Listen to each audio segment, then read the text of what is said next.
Soul samples have been a main staple in hip-hop since its inception, with old school artists like Biggie, Nas, and Wu-Tang Clan, as well as new school artists like Kendrick Lamar, Tyler the Creator, and Kanye West, all sampling soul throughout their career. So it's no secret that sampling classic records is a core aspect of hip-hop's culture and identity. And sampling classic records is super sick, until a song you produce gets hit with that copyright claim. And now you have to either fork over cash to get the sample cleared, or share a percentage of revenue from the song. And let's be honest, us smaller producers probably don't have the cash to get samples cleared, nor do we want people taking a percentage of our money. So what's the solution to this, you may ask? Well, the easiest workaround is to make your own vintage soul samples from scratch. And I know that may seem daunting, but in today's tutorial, I'm going to be covering literally everything you need to know about this, including the chord progressions to use, how to replicate live instrumentation, the secret to laying down your own soul vocals even if you don't know how to sing, and post-processing to give your sample that vintage sound. So the first thing we're going to cover today is going to be the chord progressions to use. And my favorite progression to use is the 6 to the 5 in any major scale. This progression is very tension heavy, but you can resolve it very well with chord changes. As well as that, another good one you can use is the 1 to the 3 to the 4. But for today's example, I'm just going to be using the 6-5, which is literally what I use in half of my soul samples that I make. And with these chord progressions, you're going to want to make use of 7th chords, 9th chords, suspended chords, 11ths, 13ths, just any kind of variations so that you're not just playing basic triads. As well as this, a trick I like to use to introduce dissonance in my chord progressions, especially with the 6 to the 5, is I'll take the last chord of my progression, identify whether it's a major or a minor chord, so right here we're playing G sharp minor, and towards the end we'll play our minor chord and then switch it to a major chord. And this would be vice versa. If your original chord is major, you'd switch it to a minor chord. And this C right here is not in the scale we're working with, which introduces dissonance into our melody. So with that being said, this is what our chord progression sounds like.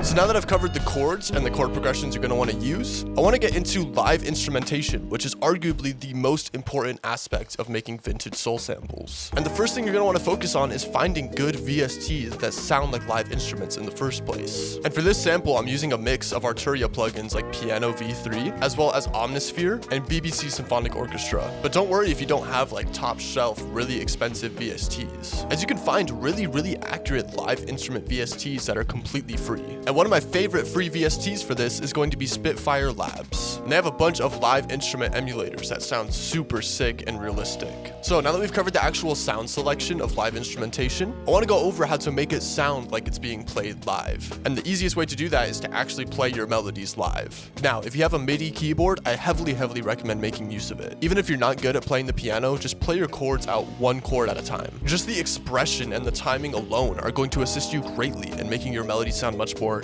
quote-unquote human. But if you don't have a MIDI keyboard, I'm going to show you a way you can kind of replicate that humanization. And that's going to be FL Studio's Humanize feature. So all you're going to do is select your pattern by hitting Control-A, go over to this wrench icon up here, click it, and then go to Humanize towards the right. This is going to bring up the humanizing tool. And the main things you're going to want to focus on are start time range, velocity range, and the distribution. I like to keep mine on quasi-normal, but you can toy around and see what sounds good for you. And this is essentially just going to offset some of your notes and randomize the velocity, kind of mimicking that played by hand expressiveness. Though yet again, if you have an actual keyboard, I recommend doing that instead of using the humanization tool. Not only because it's going to sound better, but it's also going to be more fun to make your sample. And then the third tip that I have for virtual humanization is going to be to make use of volume automation on certain instruments. So right here I have a violin from BBC Symphonic Orchestra, and obviously when you're playing a violin, it's not playing one volume the entire time. So adding in volume swells like this can make your violin sound much more expressive and natural. And then mines are kind of jagged right now. I didn't really do that on purpose, but if you hold Alt, it'll do it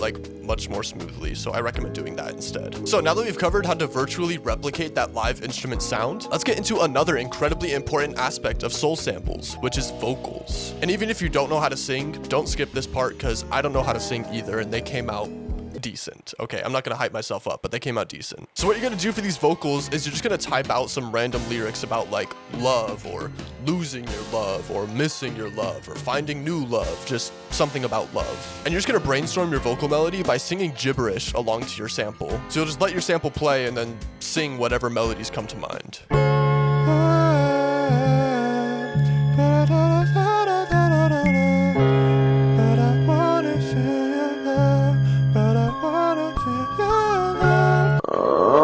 Just something like stupid like that. Just brainstorm, let it ride. And something that was helpful for me, which I recommend doing yourself as well, is once you get your melody down, sing it over and over and over again. This is not only going to make you more familiar with the melody, but it's also going to warm up your vocals and make your final product sound much better. Now, once you have your vocal melody, just record it, and if you need to split it up into sections, go for it. Nobody's going to trash you for it. So just to give you guys like a baseline, this is what our initial vocal melody sounds like.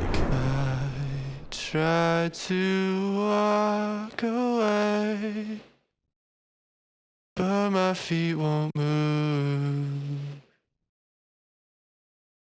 Every road I take leads me right back to you.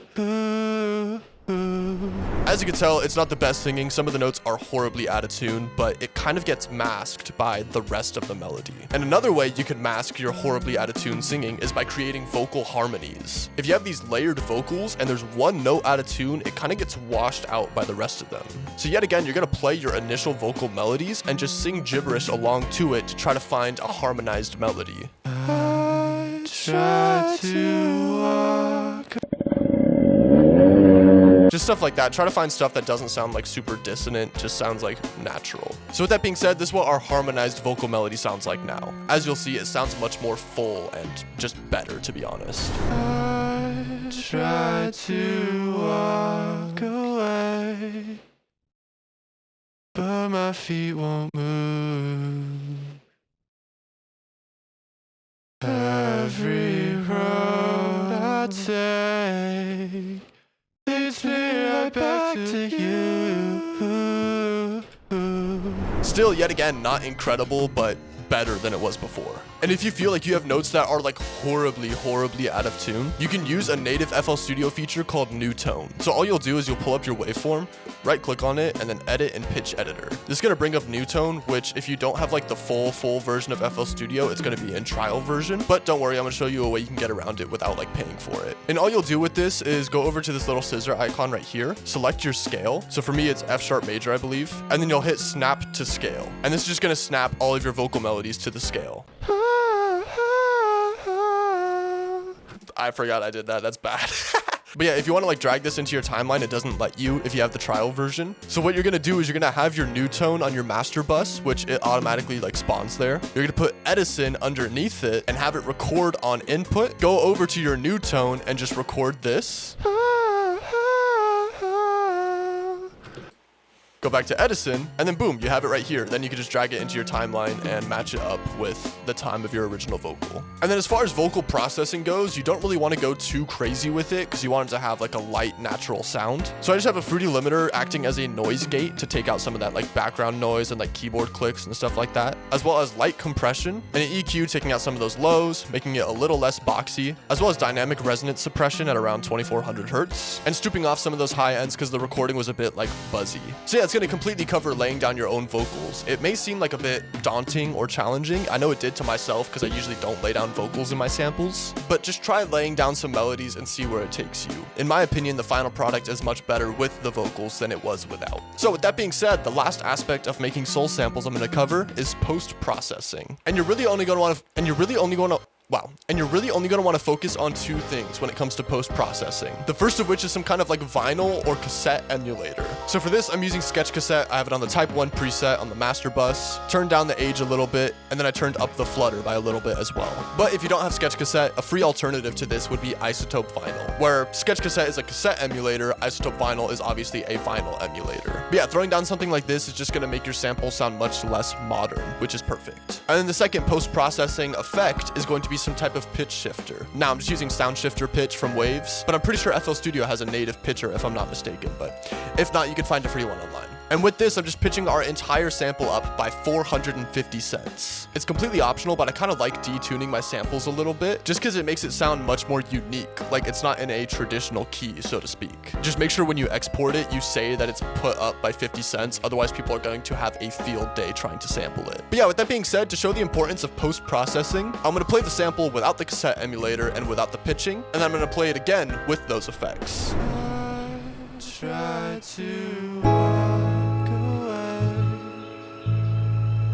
but my feet won't move.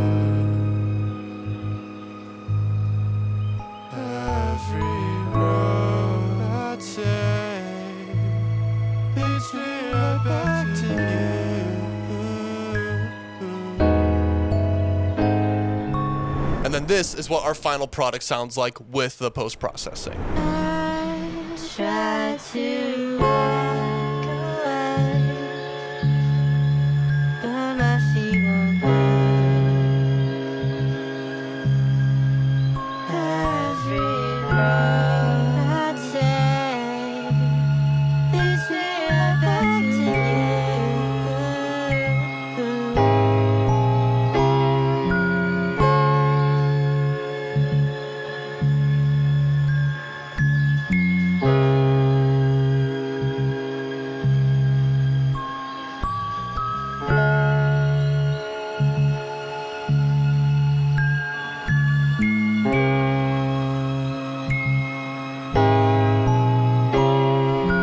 So yeah, with that being said, that's going to completely cover how to make vintage soul samples from scratch and avoid getting hit with that copyright claim. I really hope you enjoyed today's tutorial and learned something new, kind of a bit of a more like casual, less structured tutorial. I kind of feel like I'm like putting myself in a box by like structuring my videos in a certain way, so it feels kind of nice to just let this one flow and like go as it is. So if you want more like informal tutorials like this, let me know in the comments down below. But yeah, aside from that, consider checking out my Patreon where I post the FLPs for all of my beats and samples in my tutorials, as well as the full raw, unedited videos of me making the samples and beats. That way, if you wanted to study the mixing, the mastering, the arrangement, the process it takes to make these kind of beats, the melody, the drums, all that kind of stuff, it's right at your fingertips. And finally, consider subscribing as I post one tutorial a week and one sound kit a month. Other than that, it's gonna be it.